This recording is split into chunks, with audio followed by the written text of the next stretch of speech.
Seja muito bem-vindo a mais um programa. Acho que dentro das circunstâncias em que vivemos, devido à pandemia, posso referir que este é um dia de festa para todos nós e também de alegria e que acabamos todos por estar de parabéns. Afinal de contas, é o aniversário da elevação da Praia da Vitória à cidade. Por isso mesmo, levamos até si um conjunto de programas diferentes do habitual. A começar por uma visita guiada aqui à Igreja Matriz da Praia da Vitória, onde já me encontro, um dos espaços mais emblemáticos da cidade, que foi fundado em 1456 por Jácome de Bruges. Vamos fazer então essa visita, espero que me acompanhe você que está aí em casa, e junto de mim já tenho o Sr. Lugero, do Gabinete de Turismo da Câmara Municipal da Praia da Vitória, que nos vai contar algum dos pormenores. Venha comigo. Bom dia. A começar aqui então para a parte exterior da igreja, que elementos fundamentais é que existem aqui? Sei que é uma igreja com um estilo bastante característico, bastante reconhecida. Que elementos então são esses aqui para quem passa e vê a Igreja Matriz da Praia da Vitória? Então, muito bem-vindos. Este é um dos mais belos exemplares de arquitetura religiosa da região, a Igreja Matriz de Santa Cruz. Como podemos ver e apreciar aqui, a fachada principal apresenta um estilo gótico associado ao manuelino. É composta por duas torres chineiras, uma rosácea gótica, este pórtico ao portal que possivelmente foi oferecido por Dom Manuel a Dom Sebastião. Existem aqui algumas cartelas referenciando algumas datas. Aqui do nosso lado esquerdo, 1456, que foi a data de fundação pelo capitão donatário, então, Jácome de Bruges. Entre a rosácea e o gabelete nós temos ali outra data, de 1517, que se refere à sagração da igreja, o batismo da igreja, que foi precisamente a 24 de março pelo bispo Dom Duarte. As outras duas, 1810-41, referenciam então dois grandes terremotos que assolaram aqui a vila da Praia na altura, ficou praticamente arrasada e também destruiu bastante aqui a parte da Igreja Matriz. Aqui, relativamente aqui ao portal da entrada, eu tinha feito referência que tinha sido uma oferta do Manuel primeiro ao Dom Sebastião. Só um pequeno pormenor: este tipo de rocha não existe cá nos Açores. Isto é uma rocha bioclástica, Liós, precisamente, que terá vindo possivelmente da zona de Sintra ou Lisboa. Existem outros dois magníficos portais, aqui no lado sul da igreja e outro no lado norte. Aqui é a prova viva que exatamente as igrejas não são só templos de fé e de devoção para os fiéis, também são obras de arte. Exatamente, temos aqui um excelente edifício, um património riquíssimo, com obras riquíssimas de arte. É pena que se tenham perdido aqui algumas situações, relativamente ao último grande terremoto de 1980, que aqui a fachada principal foi bastante afetada, aqui a torre do lado direito ficou bastante danificada e aqui do lado esquerdo caiu por completo. Ao entrarmos no interior da igreja, vamos ver então que na parte frontal existe uma certa riqueza relativamente às capelas barrocas, talha dourada, e aqui uma certa falta, uma certa nudez relativamente às colunas centrais, às paredes laterais e mesmo ao interior das capelas. Então, se calhar começávamos mesmo por ir até lá dentro. Vamos lá então.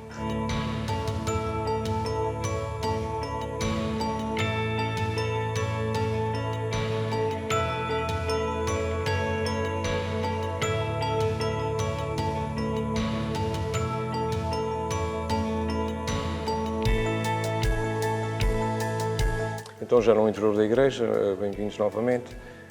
Já depois do terremoto de 80, de seguida vamos ver algumas situações que não foram nada agradáveis. Ela é composta atualmente por três naves, uma delas central, duas laterais, por duas séries de colunas altas em pedra descoberta e por arcos de volta perfeita. Relativamente aqui ao interior da igreja, nós temos ali a parte frontal de capelas barrocas, com talha dourada, não é? Capelas riquíssimas, dizem ser uma das mais belas das nossas igrejas açorianas. Relativamente aqui ao corpo principal da igreja, nota-se uma certa falta, uma certa nudez. Deveu-se então à destruição do grande terremoto de 80. Anteriormente a esta situação, os tetos atuais em madeira, que foi o que se conseguiu resolver. Anteriormente eram em tabique, engessados com belíssimos frescos, incluindo também aqui as colunas centrais. Todas as paredes laterais também o foram, o interior das capelas. Felizmente, na Ilha Terceira e nos Açores temos gente apta e conseguia resolver o problema. O problema, como sempre, são os euros, não é assim? Então podemos dizer que após o sismo de 1980 que abalou aqui a Igreja, que a Igreja de certa forma ficou mais pobre nos detalhes que antes existiam. Exatamente, conforme fiz referência, a parte frontal das capelas barrocas não sofreram assim grandes problemas, mas mais sim aqui esta parte do corpo da igreja. Eu tenho aqui um pormenor no caso de quererem filmar, para mostrarem às pessoas, a igreja como foi anteriormente ao terremoto de 80. Como podem apreciar, foi toda recheada de belíssimos frescos, não existia nada aqui a branco e até algumas das colunas e arcos que estão ao descoberto atualmente foram também revestidas, engessadas e aplicaram os frescos. Então aqui a parte mais rica é exatamente a parte do altar principal. E se exatamente, nós temos aqui a Capela Mor, a Capela do Santíssimo Sacramento e também ali a Capela Nossa Senhora do Rosário. Uma igreja rica em capelas. Exatamente, capelas com altares barrocos, que são os mais belos aqui das nossas igrejas açorianas, como eu já fiz referência. Se calhar então íamos mesmo até à capela exatamente. principal.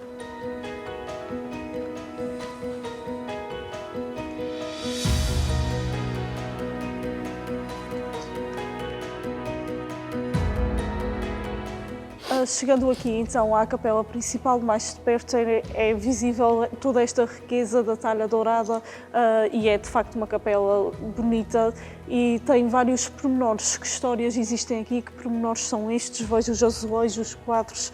O que é que existe então aqui de relevante? Portanto, temos aqui numa excelente capela, não é? Com um altar riquíssimo, altar barroco. Esta é a Capela Mor. Relativamente ao grande terremoto de 1 de janeiro de 80, o único problema que tivemos aqui foi precisamente a cúpula. Anteriormente foi em rocha nossa tufo vulcânico, caíram umas pedras aqui na parte frontal e então optaram por fazer esta estrutura em metal. Relativamente ao recheio do interior da capela, nós temos lá ao fundo uma cruz em prata, que é o orágo aqui da praia, Santa Cruz, que a festa é precisamente a 14 de setembro. Temos aqui algumas telas também de valor incalculável, aqui precisamente à esquerda nós temos o lava-pés, à direita a última ceia de Cristo e ao fundo de um lado e do outro, portanto, do lado esquerdo o Paulo e à direita Pedro.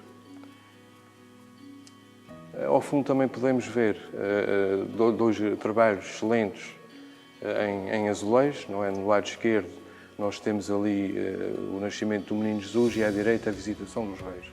Também temos aqui um lote de cadeirões que foram restaurados após o grande terremoto de 1 de janeiro de 80. Geralmente aqui nas capelas de maior dimensão, que é o caso desta, a Capela Mor, geralmente costumam destacar alguns doutores da igreja. Nós temos aqui 4, lá ao fundo à esquerda que é o São Gregório, à direita São Jerónimo e aqui à frente outros dois, que é o Santo Ambrósio e o Santo Agostinho. Muito bem, se calhar como referíamos que é uma igreja tão rica em capelas, se calhar então acompanhávamos para conhecer todas as outras que existem aqui na Igreja Matriz. Vamos aí.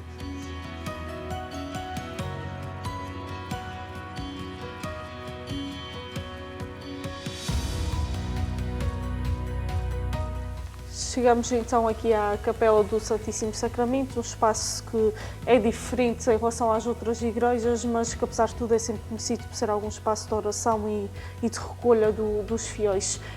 Aqui em concreto na Igreja Matriz da Praia da Vitória vejo que existe uma riqueza bastante grande nesta Capela do Santíssimo Sacramento. Se calhar podia por explicar algum dos elementos existentes aqui. Sim, esta Capela do Santíssimo Sacramento é a capela mais sagrada da igreja. Geralmente o sacrário, na maioria das igrejas, encontra-se ao fundo da Capela Mor, uma vez que esta igreja tem um espaço mais amplo, então quiseram fazer aqui uma capela lateral só mesmo para o Santíssimo. Nós temos aqui na parte frontal um excelente trabalho em ferro forjado, que é também um dos mais belos das nossas igrejas açorianas. Na parte superior, então, 2 anjos a destacarem o sacrário, não é? Com hóstia sagrada no centro. Relativamente à talha dourada, neste compasso de espera do restauro da igreja, relativamente ao terremoto de 80, que foram 8 anos praticamente, ela reabriu novamente a 14 de setembro de 1988. Neste compasso de espera existiram aqui algumas infiltrações de água relativamente às chuvas e nota-se aqui algum problema relativamente à talha dourada. Nós temos aqui um excelente lampadário também, uma peça em prata, e ali ao lado um armário, onde poderão ver então alguns paramentos do século XVII e XVIII, casulas, capas das pedras, dalmáticas e também logo abaixo nós temos aqui a coleção completa do canto gregoriano e alguns livros de registro, porque nós, pelo menos aqui nas ilhas, Até 1910 não existia cá o registro civil no cartório, portanto as pessoas vinham à igreja fazer este preciso trabalho. Nota-se aqui mesmo a evolução do tempo. Exatamente, a evolução do tempo.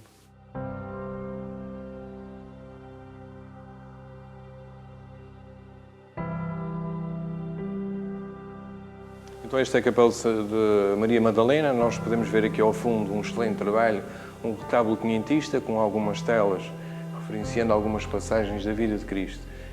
Um teto em abóbada, com nervuras, um rico trabalho também, que não houve aqui precisamente qualquer dano relativamente ao terremoto de 1 de janeiro de 80. Esta capela também é conhecida pela Capela dos Ornelas, que não tem nada a ver com Francisco Ornelas da Câmara.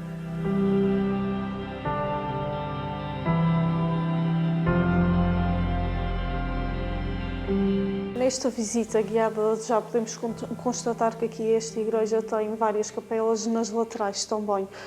Dizia-me há pouco que existem aqui duas, neste caso esta e a outra em frente, que são as primitivas da igreja matriz. Que histórias existem então nestas capelas laterais? Então esta e do lado oposto são as duas capelas mais primitivas da igreja, quando a fundação em 1456. Como podem apreciar, este tipo de rocha não existe cá. Uma rocha bioclástica, o Liós, que na altura os nossos conterrâneos vieram do continente ajudar na fundação da igreja. Lisboa e Sintra. Sim, entre Lisboa e Sintra, então vieram ajudar aqui na reconstrução da igreja. Nós podemos ver aqui elementos marinhos, não é? Capelas manuelinas. Então os nossos conterrâneos de cá, o pessoal de cá da ilha, então depois aprenderam como se fazia e então as de seguida, como poderão ver mais tarde, já na nossa rocha de cá, muito semelhante a estas mais primitivas. Nós temos aqui um excelente teto em abóbada, não é? Infelizmente temos agora o fundo a branco, anteriormente foi repleto de belíssimos frescos. Está incluído aqui nesta capela um belíssimo trabalho da Escola Machado de Castro, um presépio. Não é assim de grande dimensão, esta escola era conhecida por fazerem presépios enormes, do tamanho de capelas. Alguns deles levaram mais de 5, 6 anos a serem feitos. Alguns na sede do Porto, em Lisboa, alguns deles. Por aquilo que eu sei, aqui na Ilha Terceira existem dois, precisamente este na Igreja Matriz e outro na Igreja da Tarraxenha.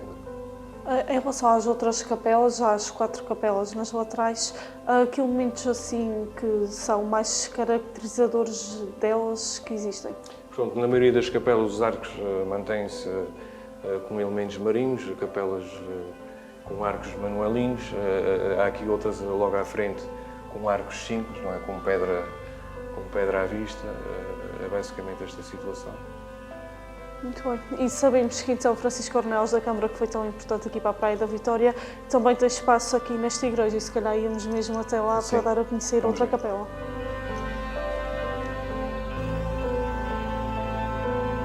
Então, estamos aqui à frente de uma das mais belas capelas também aqui da igreja, a Capela Nossa Senhora do Rosário. Temos aqui um excelente trabalho barroco, um altar quinto joanino. Temos aqui o teto original, este teto é original ainda em rocha tufo vulcânico nossa. Podemos ver aqui na parte superior do teto alguns pigmentos de cor. Anteriormente foi repleto de belíssimos frescos, atualmente está só no tom de pedra. Aqui também, esta capela, por alguns praenses, é conhecida por sendo precisamente a Capela do Rosário ou então a Capela dos Ornelas. Está aqui sepultado então Francisco Ornelas da Câmara, não é? Nasceu no século XVII, precisamente em 1606, a 12 de outubro. Ele foi uma figura bastante importante, foi ele, na altura, fidalgo, um grande político, e foi ele também que proclamou a restauração de Portugal independente, precisamente aqui no adro da igreja. Aqui, além da sepultura de Francisco Ornelas da Câmara, nesta igreja, como dizia, existem mais, mas existe assim mais alguma figura, digamos assim, conhecida à semelhança de Francisco Ornelas da Câmara? Sim, nós temos aqui, precisamente aqui na capela anterior, aqui temos aqui um brasão excelente, não é? Trabalhada em pedra, que é a Capela dos Betancourt, seguida novamente outra capela com ornelas, mas não tem nada a ver com estes familiares. Em todas elas existem aqui figuras que se destacaram na altura, portanto, benfeitores, era assim nessa altura.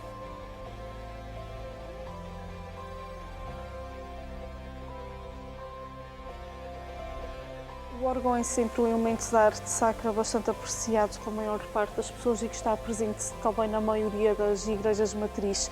Aqui, neste caso específico, que órgão é este? Portanto, isto é um órgão de caixa, um órgão de tubos, fabricado por António Cerveira, está datado do ano de 1793 e registado como sendo 1 por 40. Anteriormente à situação do terremoto de 80, o órgão esteve aqui suspenso num belíssimo estrado em madeira. Atualmente está ligado à parte elétrica, mas ainda funciona manualmente no caso de ser necessário. E neste caso, manualmente, é exatamente a usar o pé. Exatamente. Nós temos aqui na parte lateral inferior direita um pedal, que temos que pedir aqui a alguém que esteja presente na celebração para dar ali ao pé. Então é daí, a partir daí, a introdução do ar, não é? Na parte da tubagem aqui do órgão de tubos, e continua a funcionar da mesma forma. Sim, então ainda hoje é usado nas missas? É usado todos os domingos, na missa dominical, juntamente aqui com o coro da igreja.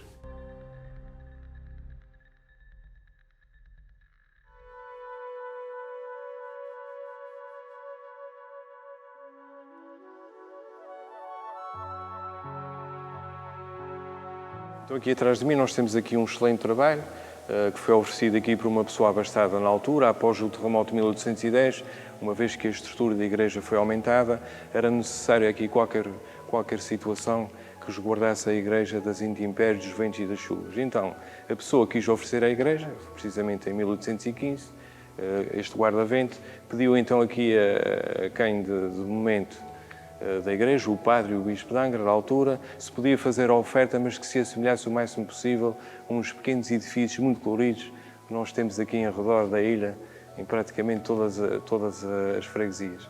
É precisamente este guarda-vento que se assemelha o máximo possível à parte frontal dos nossos impérios mais antigos. A pessoa que o fez pediu então que o trabalho fosse o mais semelhante possível à parte frontal dos nossos impérios mais antigos. Como podem ver, é um trabalho excelente. Na maioria das igrejas, este trabalho geralmente é um trabalho retangular ou quadrado e no tom de madeira. Este foi precisamente para se assemelhar o máximo possível aos impérios mais tradicionais da nossa ilha.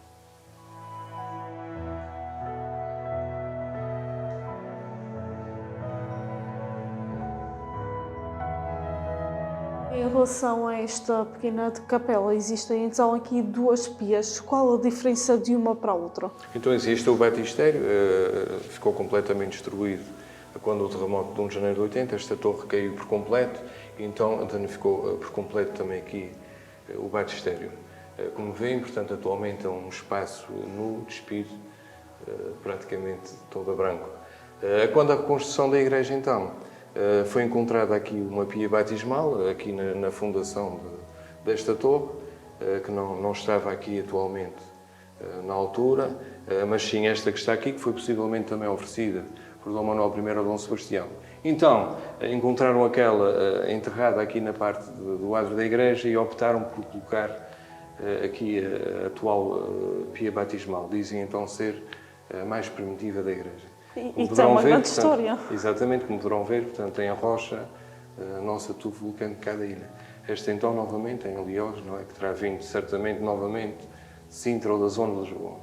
Por exemplo, ainda quando existem batizados aqui na Igreja Matriz, são alguma destas? Sim, atualmente tem sido usada aqui a pia mais antiga, não é? Só usada uma. Já está aqui desde 1988, foi encontrada. Está aqui desde a reabertura da nova igreja, não é? Depois de ser recuperada a 14 de setembro de 1988.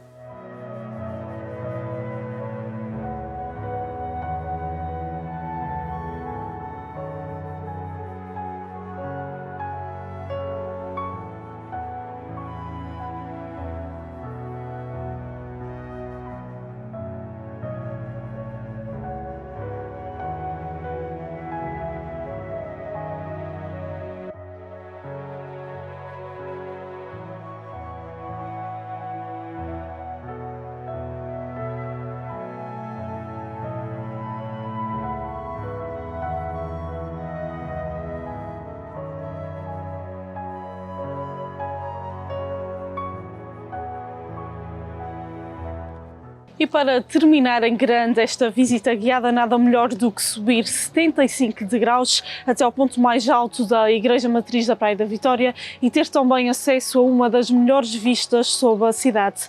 23 degraus abaixo de mim estão então os sinos, fabricados em 1848 na Rua Augusta, em Lisboa. É assim que terminamos então o programa de hoje, mas fica ainda a saber que a igreja está aberta a visitas desde as 9 até às 18 horas, com visitas guiadas durante os dias de semana entre as 9 e as 16 e aos sábados entre as 9 e as 13 horas. Continuem então a acompanhar-nos neste dia especial para a Praia da Vitória. Até à próxima.